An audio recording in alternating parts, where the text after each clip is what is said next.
Mondial Sport, leader de l'équipementier au Sénégal, revient avec des offres défiant toute concurrence. Donc déstockage, 3 blousons à 30 000 francs, 2 blousons 25 000, un blouson ou bien un sous-vêtement à 15 000 francs. Ensemble Lacoste, 15 000 francs. Concernant les maillots, maillot plus flocage plus masque, c'est à 10 000 francs CFA. Maillot plus flocage, c'est à 10 000 francs. Le masque est offert. Contactez le 77 059 99 84 avec Mondial Sport. Terminons l'année en beauté. Bonsoir à tous et à tous, bonsoir à tous les suiveurs et à tous les inconditionnels de Grégoire Omnisport. C'est la fin de la trêve internationale pour les Lions du Sénégal. 2 victoires face à la Guinée-Bissau. Maintenant, c'est l'heure de faire les bilans. Donc, bilan yi Aliou Cissé defagul bilan, deful conférence de presse, waxagul dara ci match retour bi, waxagul dara ci 2 matchs yi, mais beaucoup de spécialistes sénégalais, des techniciens en ont parlé, comme Tassirou Diallo wax naa ko démb, de même que Demba Ramata Ndiaye, le directeur technique du Casa Sport.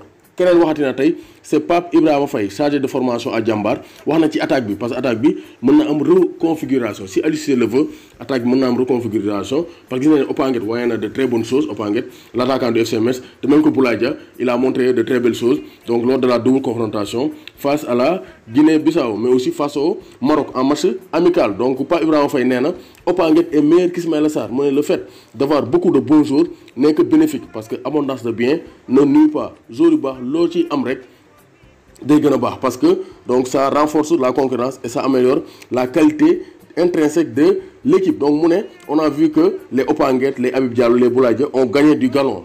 Opanguet, Habib Diallo et Boulaye Dia sur les derniers matchs ils ont gagné du galon, gagné nañ seen place dans l'équipe nationale du Sénégal. Mais nee na Opanguet est meilleur Ismaïla Sarr. Nee na Sarr est un footballeur qui s'appuie sur de bons milieux de terrain pour jouer. Sarr bu amul milieu de terrain yu baax yu ko mën di passe en profondeur muy daw Sarr du football, mais Opanguet est un joueur beaucoup plus technique qui peut jouer sans très bon milieu de terrain parce que moo ko ëpp bagage technique. Donc il peut bel et bien apporter plus qu'Ismaïla Sarr en équipe nationale du Sénégal. Loolu la kii di Pape Ibrahima Faye wax nee na Opanguet est meilleur qu'Ismaïla Sarr. Mu ne Opanguet c'est dribbler éliminer parce que Sarr bu ngeen seetloo dribble nii face à face dindi la ba nga seet yombul parce que moom il privilégie la vitesse. Couloir bi lay jël daw centre, mais nee na Opanguet moo gën a technique.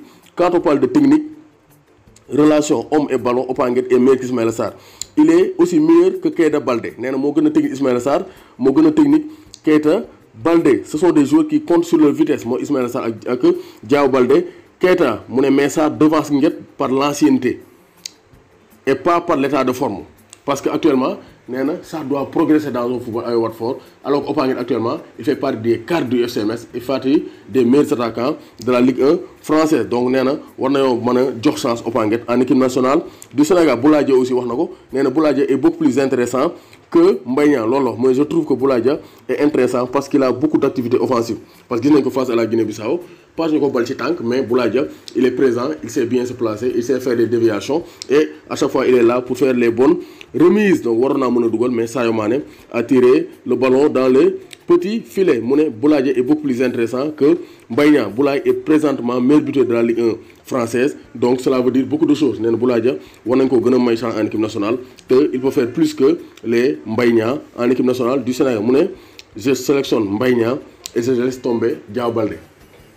Donc nee na Mbaye Niang bu ñëwaatee à la compétition parce que week-end bi il se peut que Mbaye Niang soit sélectionné par Julien Stéphane avec le Stade Rennais. Nee na Mbaye Niang bu ñëwaatee il va laisser tomber Diao Baldé parce que nee na Diao Baldé gars yi ko mën jamono yi. Donc Mbaye Niang war naa mën a ñëwaat parce que c'est un joueur polyvalent qui peut jouer sur l'aile, qui peut jouer deuxième attaquant comme attaquant de pointe. Nee na Mbaye Niang am na talent, war naa mën a ñëwaat équipe nationale du Sénégal. Mais techniquement il n'est pas mal sur le plan de la condition physique, il s'impose. Donc Mbaye Niang est quelqu'un qui sait tenir en respect les défenseurs adverses. Loolu moom dëgg la parce que Mbaye Niang bouger attaque bi rek défenseur dañ koy respecté parce que il a du talent, il est bien connu. Il est passé par le Milan AC, Watford, Montpellier et le Stade Rennais. En tout cas nee na Ismaïla Sarr ak Diao Baldé Opanguet du seen morom techniquement nee na moo leen mën, moo leen dàq éliminé, moo leen gën a fin techniquement. Nee na aussi Boulaye Dia intéressant, mais nee na bu doon raxas il va écarter Diao Baldé et ramener Mbaye Niang dans la tanière. Loolu la Pape Ibrahima Faye wax dans le journal Stade.